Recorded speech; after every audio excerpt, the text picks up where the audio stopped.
Hey guys, what's going on? Good morning. What's today? Tuesday. Sorry. My days always run together. Oh, here's Tori.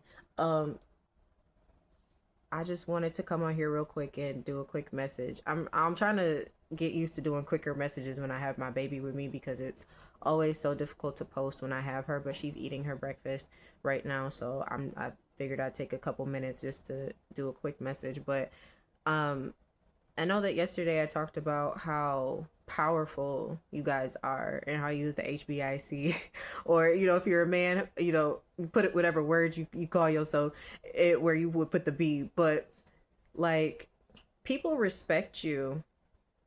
People respect you a lot because of how you're handling yourself.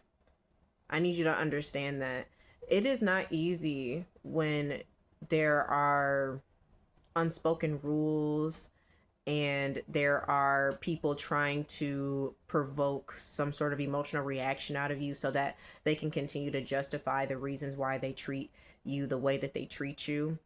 It's not easy to stand firm and be like, okay, well, if that's what you guys want to do, that's what y'all gonna do. And I'm just gonna, like Katoria J said the other day, I'm just gonna adapt to the situation, do what I can while I'm here, and focus on what I need to focus on. Cause it honestly, it really doesn't. It does not benefit you to get upset and to fight because these people know what they're doing. They know exactly what they're doing. And the people who are protecting them, they're either scared or they just have a lot of self-hate and self-doubt, and that's the reason why they go along with it. And some people just feel like if they stay quiet that, it will disappear, it'll go away. But honestly, it's never gonna go away. And I think that whatever it is that you're doing right now, uh however you're standing in your power, people are seeing it, people respect it, and they think that you're amazing for it because you didn't go, like I said, you're not out here cursing people out. You're not out here being belligerent and trying to prove your point. What you did was, like I said, you stood in your power and you focused on what you could focus on. You adapted to the situation, and you're not interested in having those conversations with those people. You're not interested in trying to explain what it is that they're doing because you already know that those people know what they're doing. They've made it very clear. They've made it very abundantly clear to you how they feel and what they're going to continue to do. And like I said yesterday, it's not a mistake after the first time. After somebody does something to you the first time, it's not a mistake, it's intentional. And at the very least, if it's not intentional, it's negligent. And if in either way, it does not look good for whoever that is. And those people want to try so desperately to make you out to be the villain so that they can continue to justify why they're doing the things that they do. And unfortunately, we just live in a society where a lot of people just don't like to take accountability. And the worst part about it is it's a lot of these boomers out here. It's a lot of these, it's our older generation. It's our parents. Like, they don't take accountability for their actions. This is probably the reason why a lot of us millennials and Gen Xers are disconnecting from our parents completely, like going no contact with them. And it's because they refuse to acknowledge the damage that they have done. They refuse to acknowledge the systems that they kept in place that make things harder for us. I mean, I'm sitting over here with thousands and thousands of dollars of student loan as we speak. Like, I mean, they told us to go to college and go to college, get a good job, and most of us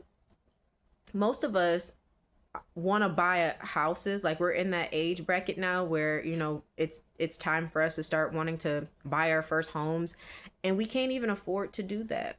They're so expensive now. A lot of us are, in the age bracket now where it's normal for us to start having children, and some of us are deciding not to have kids at all because it's too expensive to have children. I have one, and I swear to God, as much as I love her, like, the amount of money I had to spend just to send her to daycare while I was in my 9 to 5, and diapers are expensive, formula, my goodness. just within just my baby has been off of formula for over a year, just a little bit over a year now, and it the price of it has increased. All like I know that it's increased at least by $5. Like it was $50 for the tub of formula I used to get for her.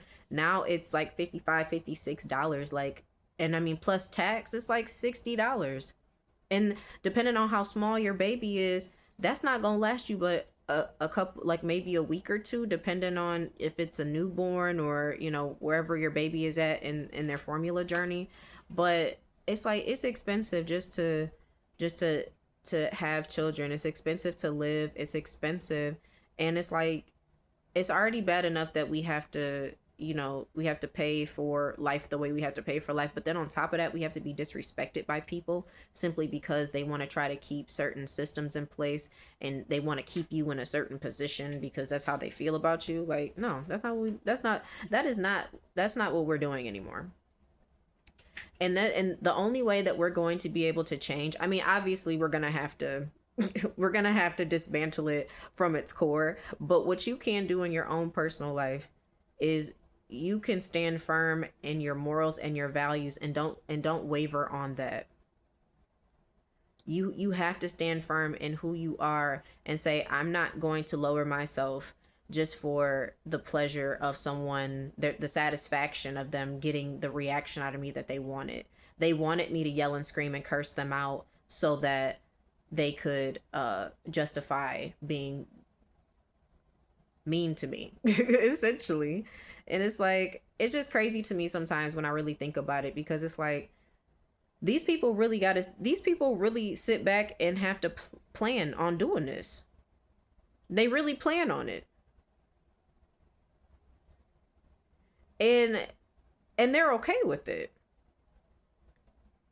And the crazy thing about it is that when they realize that you understand what's going on, they get nervous. It's almost like these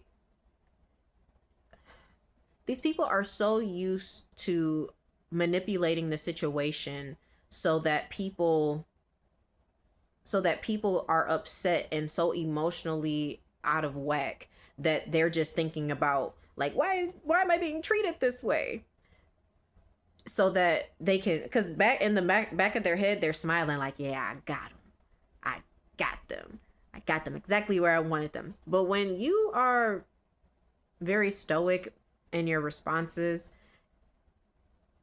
it scares people. It scares them because they gotta look at what they're doing and be like, oh, well, because they can't justify it.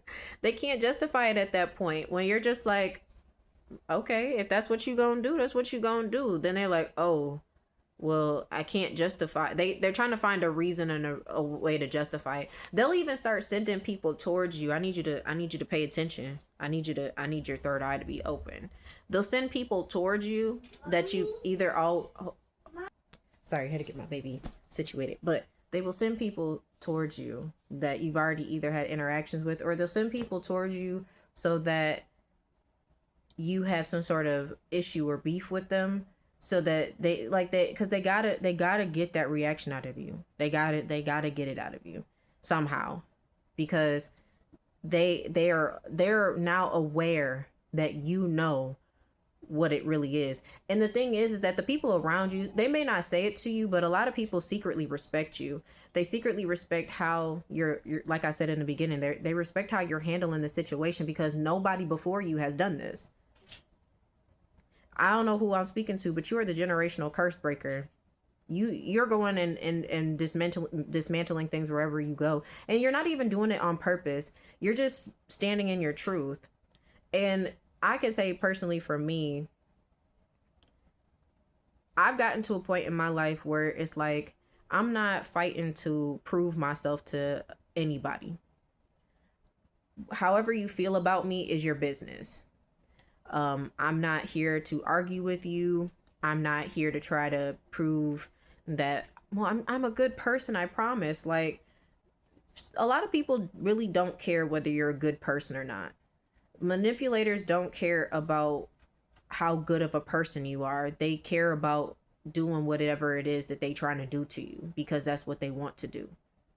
Like, these are toxic people. Like I said, I bet chaos demons. That's what they are. They thrive off of chaos. It gives them energy, it gives them power. These people are feeding off of your energy. Every time you give someone an emotional reaction to their nonsense, you are just giving they're just feeding off of your energy.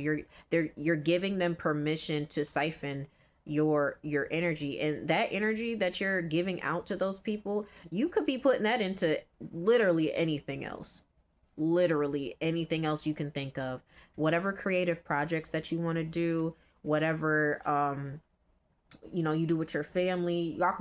You could be going out with your kids and having fun with them, but instead they want you focused on the drama. They want you focused on feeling disrespected, and they want you to focus on that pain that you feel when people are treating you some kind of way. And it's like, when you choose not to focus on that, sorry again, but they want you focused on that pain of being disrespected. And honestly, yes, it does sting when it happens. It does sting. It's just like, oh, okay, like I, I don't know why you on that type of time, but all right. Like, but at the end of the day, you gotta let people do whatever they gonna do, because that's what they want to do. And like I keep telling y'all, actions have consequences. All actions have consequences. This is basic psychology. You either will get a positive consequence or a negative consequence, but it really just depends on what you do. But if you put bad energy out there, it's less likely that you're gonna get good energy back. Like, all right, my baby is getting restless, so I'm gonna get off of here. But I just wanted y'all to know that people are really respecting you right now, and you're doing the good Lord's work right now. Okay, you're doing God's work. And that's just how you gotta look at it. Like, I'm being the person that the Most High called me to be, and it doesn't really matter. It doesn't really matter what other people say or how they feel about me. I'm doing me. I'm gonna continue to do me. I'm growing. I'm evolving. I'm learning, and I'm gonna show up every day, no matter what these people say or do. So with that, I love you guys. Have a great rest of your day. And I'll see you in the next one. It's your girl K Divine. Bye, guys.